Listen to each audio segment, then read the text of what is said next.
तो नमित मल्होत्रा की रामायण मूवी से राम भगवान का फर्स्ट लुक वीडियो आ चुका है, जहां मूवी की स्केल का पता चलता है और काफी सारी और चीजें पता चलती है। तो ये होने वाला है proper discussion video about Rama's introduction video, जहां मैं बताऊंगा कि मुझे क्या अच्छा लगा, क्या और बेहतर हो सकता था, किन चीजों को लेकर मैं ऑप्टिमिस्टिक हूँ और किन चीजों को लेकर के मैं डिसअपॉइंटेड हूँ। और ये कोई ना हेट वीडियो नहीं है। मूवी में काम करने वाले लोग, इस मूवी में एक्ट करने वाले लोग, ये फिल्म जिसने बनाई है वो ना तो मेरे दोस्त है और ना ही मेरे दुश्मन है। तो ये बस एक ओपिनियन वीडियो होने वाला है। तो अगर आप कमेंट सेक्शन के अंदर एक सिविलाइज्ड आदमी की तरह डिस्कशन कर सकते हो तो यू आर वेरी वेलकम। अगर आप आर्ग्यूमेंट रखने के टाइम पे गाली देते हो और अगर आपके पास में कोई लॉजिक आर्ग्यूमेंट नहीं होता है और आप इतने बेवकूफ हो तो आप अभी का भी इस वीडियो से जा सकते हो। एनीवे, पहले डिस्कस करते हैं कि मुझे क्या चीजें अच्छी लगी। First of all the music by Hans Zimmer and A R Rahman. देखो, मैं मान सकता हूँ कि म्यूजिक लोगों को उतना अच्छा ना लगे क्योंकि मैं भी वो ट्रेलर से उतना मैच नहीं कर रहा है, मैं भी ट्रेलर उतना वेल एडिटेड नहीं है। But I am telling you, theatre में ये म्यूजिक बहुत ज्यादा और मिलिंग होने वाला है क्योंकि स्टोरी में बहुत सारे ऐसे मोमेंट्स होने वाले हैं जिसको इस म्यूजिक से एलिवेट किया जा सकता है, ऑडियंस को बहुत ज्यादा इमोशनल किया जा सकता है। और जो इमोशंस ट्रिगर करने वाला जो म्यूजिक है ना, ये वही म्यूजिक है।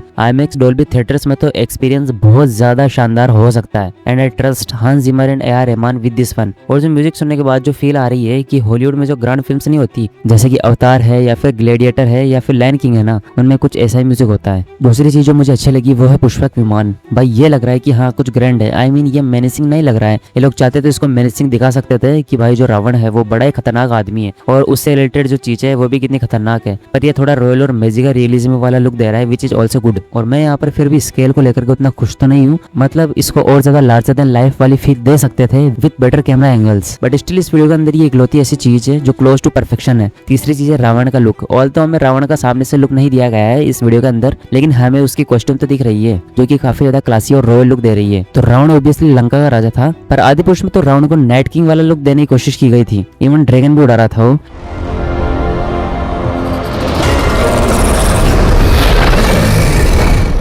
एनीवे, यहाँ पे ऐसा नहीं किया गया है। यहाँ पर रावण को प्रॉपर रॉयल लुक दिया गया है, जैसे कि टेक्स्ट में डिस्क्रिप्शन भी है रावण का। आई मीन था तो वो एक किंग ही, उसको भी तो एक किंग की तरह दिखाना चाहिए, बट वो एक किंग था with not so good intentions. वैसे मैंने यहाँ पर एक चीज नोटिस करी कि ये जो बाउंड्री है ना वो टूट कैसे रखी है, आखिर ये किसका काम हो सकता है। क्योंकि अगर ये पर्टिकुलर सीक्वेंस, ये पुष्पक विमान वाला सीक्वेंस अगर ये सीता हरण से पहले का है तो ये सब तोड़फोड़ किसने करी। मुझे लगता है कि ये जो पर्टिकुलर सीक्वेंस है ना ये सेकंड पार्ट में दिखेगा हमें, क्योंकि ये तो लिटरली वॉर की शुरुआत लग रही है। Anyway, the next thing is the night sequences. देखो, मैं अभी ना बजट को ध्यान में ना रखते हुए बात कर रहा हूँ, क्योंकि अगर मैं बजट को ध्यान में ले आऊंगा ना तो बहुत सारी कमियां फिर से हमारे को देखने को मिल जाएगी। लेकिन फिर भी बजट को साइड में रख करके कह रहा हूँ कि ये जो रात वाली सीन्स है ना वो वेल लेट है। कुछ फिल्म्स के अंदर तो साफ दिख रहा है कि एक पर्टिकुलर जगह पर ही लाइट ग्लो कर रही है जहाँ पर डायरेक्टर चाहता है कि ऑडियंस का ध्यान हो। अब हो सकता है कि ये छोटी स्क्रीन पर ना उतना बढ़िया ना लगे, लेकिन आई एम श्योर कि ये बड़ी स्क्रीन पर बड़े थिएटर में मैजिकल लगेगा। और जो रथ वाला सीन है ना जहाँ पर राम, लक्ष्मण और माँ सीता वनवास के लिए जाएंगे और सारी प्रजा उनको घेर कर रखी होगी और वो रो रहे होंगे, ये मोमेंट सैड होगा और सिनेमेटोग्राफी इस चीज को सपोर्ट कर रही है और ये देखने में भी काफी अच्छा लग रहा है। एनीवे, बात करते हैं उन चीजों की जो बेटर हो सकती थी या जिनको लेकर के मैं डिसअपॉइंटेड हूँ। सबसे पहली चीज है स्केल। अब मैं यहाँ पर VFX और CGI की नहीं बल्कि ग्रैंड स्केल की बात कर रहा हूँ, जहाँ फ्रेम से पता चलना चाहिए कि कुछ ग्रैंड चल रहा है, ग्रैंड इवेंट हो रहा है, वो फील नहीं होता है। मतलब एक दो फ्रेम्स को साइड में रख दो उनसे फील होता है, बाकी जो पूरा टीजर है उसमें ऐसा कहीं पर भी फील नहीं आता है। बहुत ही ज्यादा वाइड एंगल शॉट्स की वजह से ना वो स्केल शायद से फील ही नहीं हो पाई। फॉर एग्जाम्पल ये वाला सीन, यहाँ पर तो सारे लोग लिटरली स्ट्रेस लग रहे हैं, मतलब उनके पैर ही खींच गए, ऐसा लग गया है कि फिश आई लेंसेज से इस सीन को रिकॉर्ड किया गया है। और स्केल को दिखाने के लिए ना बड़ा बजट या भयंकर CGI नहीं चाहिए होता, बल्कि बेटर फ्रेमिंग चाहिए होती है। फॉर एग्जांपल आप लोग इस सीन को देखो अराइवल फिल्म का, यहाँ पर स्पेसिफिक दिखाया गया है, ये कम्प्लीटली CGI सीन है, लेकिन इसको ग्रैंड फील देने के लिए, इसकी स्केल ऑडियंस को फील हो सके, इसके लिए डेनिस विलियनोव ने जितना हो सके पीछे से इसको शूट करके पूरा स्पेसिफिक फ्रेम में दिखाने का ट्राई किया गया है और कंपेयर किया है उसको अर्थ के सरफेस से, और तब फील हुआ कि ओके ये बहुत ही बड़ी चीज है जो अर्थ पर आ चुकी है और प्रोबेबली बहुत डेंजरस भी है। और यहाँ पर साउंड एडिटिंग भी बहुत अच्छा रोल करती है चीजों को ग्रैंड दिखाने में। वहीं इस टीजर के अंदर जो पुष्पक विमान वाला सीन है ना, सिर्फ वहीं पर जो स्केल है वो थोड़ी बहुत फील होती है। इसके अलावा जितने भी सीन्स है वहाँ पर एवरेज फ्रेमिंग और अनइवन लाइटिंग की वजह से कुछ खास सोल फील नहीं हो पाती। अब आ जाते हैं VFX और CGI पे। मतलब इकलौती चीज जो टू द मार्क होनी चाहिए थी, बेस्ट होनी चाहिए थी, इकलौती ऐसी चीज जो इंटरनेशनल ऑडियंस को बेची जा सकती थी, वही एवरेज निकली। और जितना इस फिल्म का बजट है, मतलब दोनों पार्ट मिलाकर 4000 करोड़,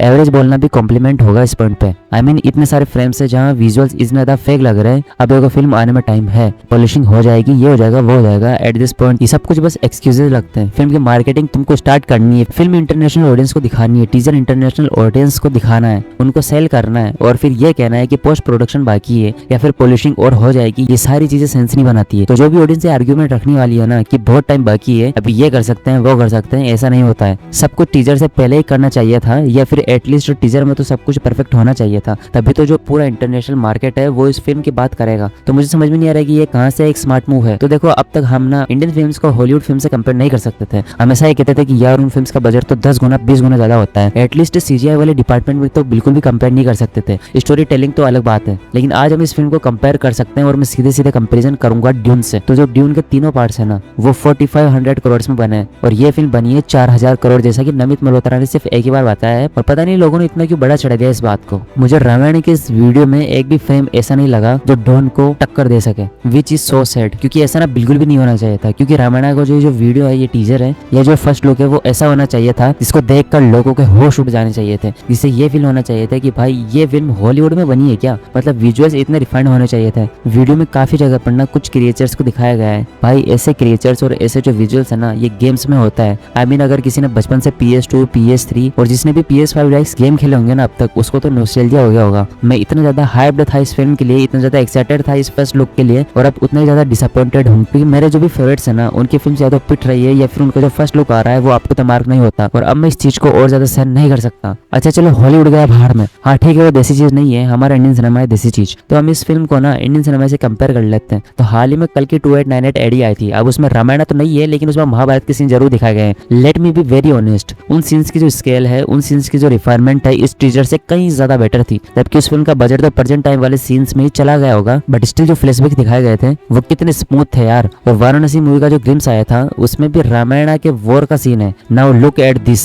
ऐसे दिखाते हैं स्केल। मेरे ख्याल से इंडियन सिनेमा में सिर्फ राजामौली अभी के टाइम में फिलहाल जिनको पता है कि ग्रैंड चीजों को स्क्रीन पर कैसे लाना है, कैसे दिखाना है, कैसे प्रेजेंट करना है। ये सीन कंप्लीटली सीजीआई है, कंप्यूटर से रेंडर किया गया है, यहाँ पर कुछ भी रियल नहीं है, लेकिन ये कितना कूल लगता है। और रामायण की इस वीडियो के अंदर 2-3 फ्रेम्स ही होंगे जो इस तरीके से वेललेट होंगे, बाकी तो मैं आपको बता ही चुका हूँ। अब आ जाता है रणबीर कपूर पे। तो देखो, मैं इस कास्टिंग को लेकर हमेशा से डाउट में था। मैं रणबीर कपूर की एक्टिंग के ऊपर डाउट नहीं करता हूँ। मेरा कंसर्न ये था कि स्टोरी में इस टाइम पर राम भगवान की एज बहुत कम है, मतलब वो 20s में अपने, और रणबीर कपूर की एज डबल है, तो कैसे फिट बैठते हैं इस रोल के अंदर। लेकिन अब जब उनका फर्स्ट लुक आ चुका है तो आई एम नॉट डिसअपॉइंटेड, पर मैं उतना इंप्रेस भी नहीं हूँ और उतना ऑप्टिमिस्टिक भी नहीं हूँ। लेकिन यहाँ पर एक चीज थी जो खेल बदल सकती थी, और वो था dialogues. Ranbir Kapoor as an actor great है, वो किसी भी रोल को पुल ऑफ कर सकते हैं। तो एक बार अगर वो राम भगवान के रोल में कुछ बोलते हुए दिख जाते, हमको सुनाई दे जाता instead of this word play scenes, तो मे भी हम बेटर जज कर पाते। शायद उससे बात बन जाती, शायद एक अच्छा सेलिंग पॉइंट मिल जाता कि देखो we have the best on screen representation of Shri Ram. तो देखो, वैसे तो मैं फैन नहीं हूँ उस चीज का जहाँ पर एक प्री एग्जिस्टिंग स्टोरी को बार बार स्क्रीन पर दिखाया जाता है, एक ही कहानी को बार बार दिखाया जाता है। और ऐसा इंडियन सिनेमा में क्यों होता है, क्यों नई स्टोरीज नहीं आती, आई डोंट नो। लेकिन जब से मैंने सुना था कि बजट 4000 करोड़ होने वाला है, तो मैं बहुत ज्यादा होपफुल हो गया था कि फाइनली अब इंडियन सिनेमा की एक फिल्म हॉलीवुड को दिखाएगी कि भाई क्या है तुम्हारा लॉर्ड ऑफ द रिंग्स, क्या है तुम्हारा स्टार वॉर्स। हमारी रामायण के सामने ये बिग लीग्स में खेलने वाली बात थी। लेकिन ये वीडियो देखने के बाद तो लिटरली एक्सपेक्टेशंस मीट नहीं कर पाई। बट स्टिल होपफुली कि कोई चमत्कार हो जाए और दिवाली पर जब हम लोग स्क्रीन पर ये विटनेस करें तो ये once in a century experience हो, कुछ ऐसा हो जो इंटरनेशनल सिनेमा के लिए बेंचमार्क सेट करे in terms of scaling, in terms of film making and in terms of story telling. Anyway, आप लोगों के क्या विचार है इस बारे में कमेंट सेक्शन के अंदर अपनी राय जरूर से बता के जाना।